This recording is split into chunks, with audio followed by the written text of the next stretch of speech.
Well, today in this video, we're going to be discussing the latest budget, which we call the Spring Statement, as well as making some suggestions to avoid the tax traps, in plain English, that still exist despite the budget.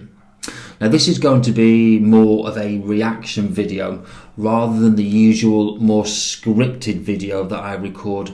So please, can you let me know which style you prefer in the comments below, and that will obviously then help us guide the type of recorded content you'd like to see in the future.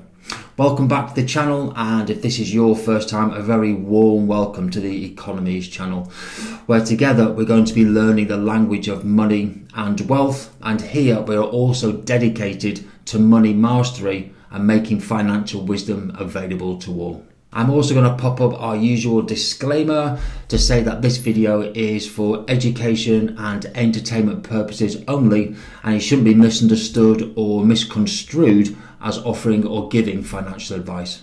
Now, Jeremy Hunt delivered a budget which was fairly muted. There was certainly no fireworks, and he also didn't pull any rabbits out of hats either. In fact, despite some of the headline giveaways, a lot of people are still going to be worse off despite these changes, and I'm going to explain why later in the video. Now, this really could be his last chance before the general election is called, and that could be called as soon as May this year. However, there is a limit until January 2025. So he could actually call a general election in November, which means he's going to have one potential last roll of the dice in the autumn statement, which could be scheduled for October. Now, the budget hasn't helped people on either very low pay or those who are also retired. That's because either the low paid or the pensioners, they don't pay national insurance. But pensioners are going to see an 8.5% uplift in their state pensions from April next year to about £11,500 a year. So let's take a closer look at the budget with some of the winners, and of course give you some ideas to help you beat those tax traps that are still in place. First, I'm going to start with the economy, and we're going to look at GDP in a little bit of detail. So I'm going to put here an equation which explains GDP in simple terms. The C stands for consumption, which is what we spend in the UK as well as tourists. The I stands for investment, both foreign and domestic. The G stands for government spending, and the XM on either side is the difference between imports and exports. Now, I'm going to show you two separate charts about debt to GDP, which is basically what the UK owes compared to what the UK produces.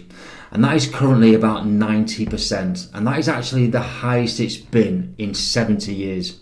And as the other chart shows, that's projected to extend out to about 93% in the next few years.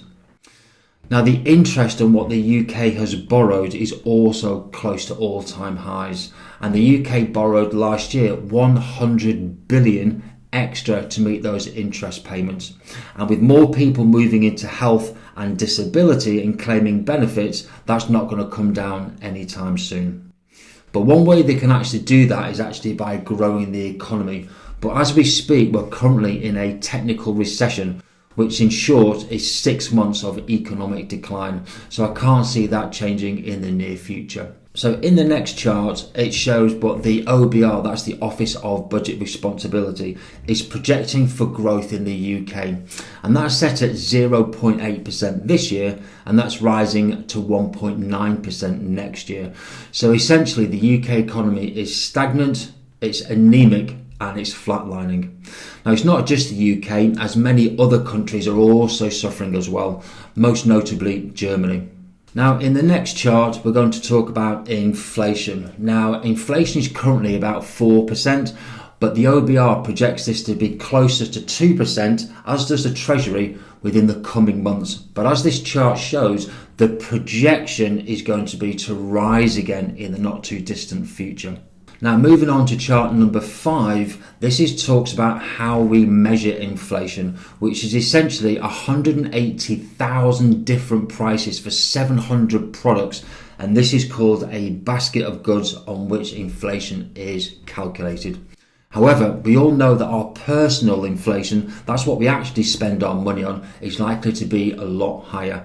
I mean, this Saturday just gone, I've spent over £100 in Aldi for 2 people, and I am not joking. So regardless of what the official inflation rate is, we're still going to be feeling the cost of living crisis and the expectation of higher costs, and that's going to be likely for some time to come in the future, especially of those who've got to remortgage this year. And we're expecting 1.6 million people to remortgage, and that's going to increase an average cost of close to £400 per household. And that's on top of everything else that's going up as well. Now, there's been a lot of talk about fiscal drag in the financial press, but what is it?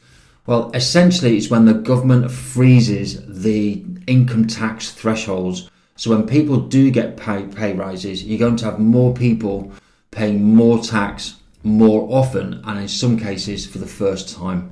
Now, personal allowances in the UK, they've been frozen until April 2028. Now, the current personal allowance is £12,570, and that's a band where we don't pay any tax at all. That then rises to £50,270, and then on that band we're paying 20%. If you're earning above £50,270, then you're going to be a higher rate taxpayer, paying 40%. So through pay rises, more people are going to be paying tax, including pensioners who may drift into this basic rate tax band for the first time ever. Now, the next chart is also from the OBR, and it shows how many people have fallen into the next level of paying tax.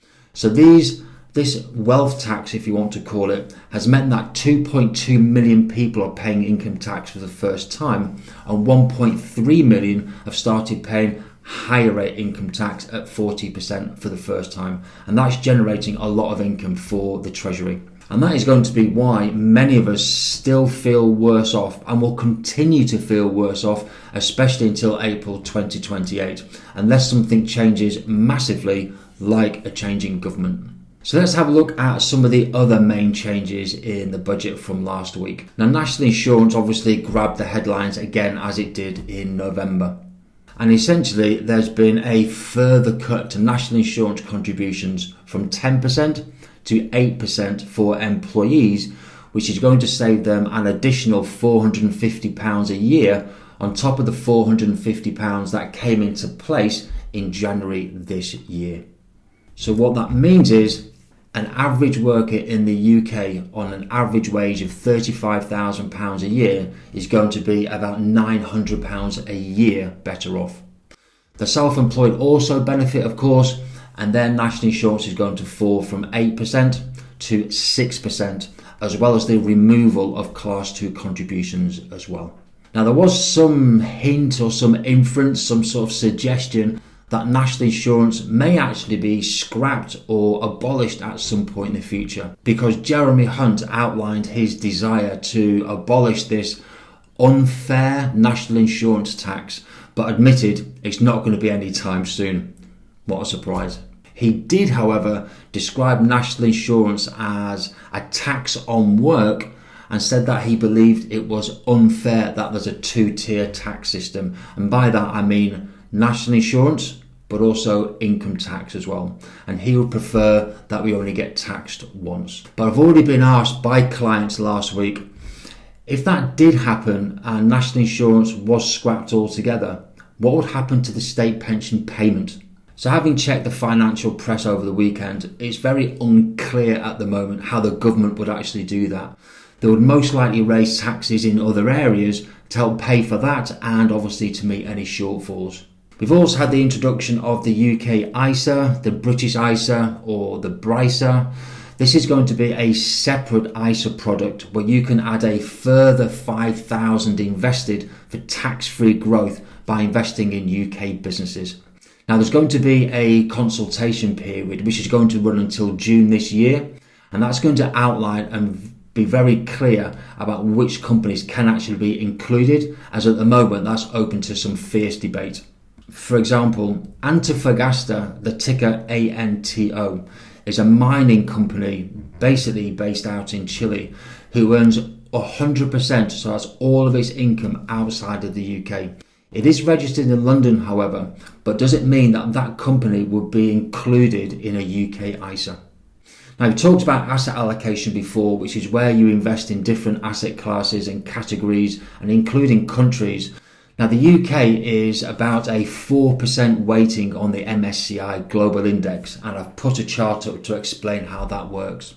So all that means is if you wanted to maintain your global weighting in your portfolio, you'd have to have about £125,000 already in your ISA.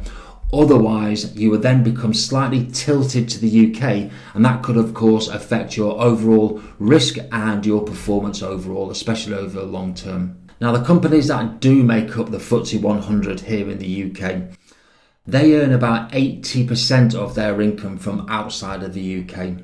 So just think about that for a minute.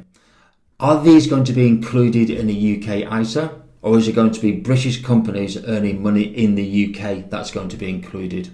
Now, you might not be that concerned at the moment because it's just another vehicle to allow you to save more money, but about 15 and only 15% of us can actually afford to max out our ISA and do so on a regular basis. So I'm not sure how much this additional 5,000 is going to be for most, inverted commas, normal people. That does actually mean that if you're under 40 years old, you can now save and invest a total of £26,000 a year into an ISA, which of course includes the £1,000 bonus from the government as you're under 40 and you've got a lifetime ISA.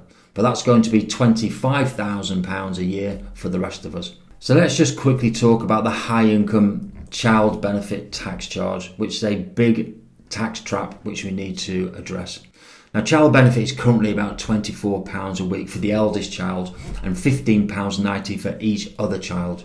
Now, the government is going to start to claw this back when one partner, and let me be clear, it doesn't have to be a civil partner or a married partner, just a partner, earns over £50,000. It's on a sliding scale and it'll be fully clawed back when that person earns £60,000 when the child benefit will cease. Now, this threshold has risen to £60,000 and the child benefit will then be clawed back in full when that person earns £80,000. What this means in reality, of course, is that it's going to take out about 170,000 people outside of this very unpopular tax charge. Now, any parent who is in this situation is going to have a very high effective tax rate. And as you can see in this chart, if you've got one child, it could be 54%, two children, 63%, and if you've got three children, it can be as high as 71%.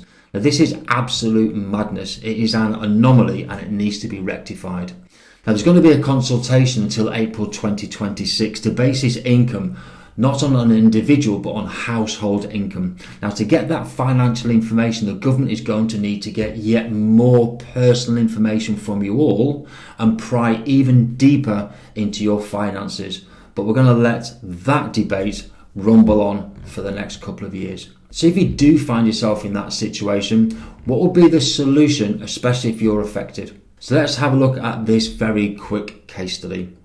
You can always use pension contributions to lower your adjusted net income or your ANI. So post April 2024, if you earn £65,000 a year and you have one child, you're effectively going to lose 25% of your child benefit. But if you make a pension contribution of £5,000 gross, this will then lower your adjusted net income to £60,000 and you'll regain fully your child benefit entitlement, whilst also making a very valuable contribution to your pension for the future. And this is going to mean a huge uplift on the pension contribution, perhaps even as high as 50%. So if you found this new style of video useful, then please give it a thumbs up and hit the like button. We are going to be creating content like this every single week, so please consider subscribing and hitting the notification bell so you don't miss any of this valuable content. And finally, this is your channel, this is your voice. So if you've had a positive experience or even a negative experience around money, then please let me know in the comments section below. Thank you so much for watching to the end. Thank you for your time, and for your patience, and we'll see you again next week. Thank you so much.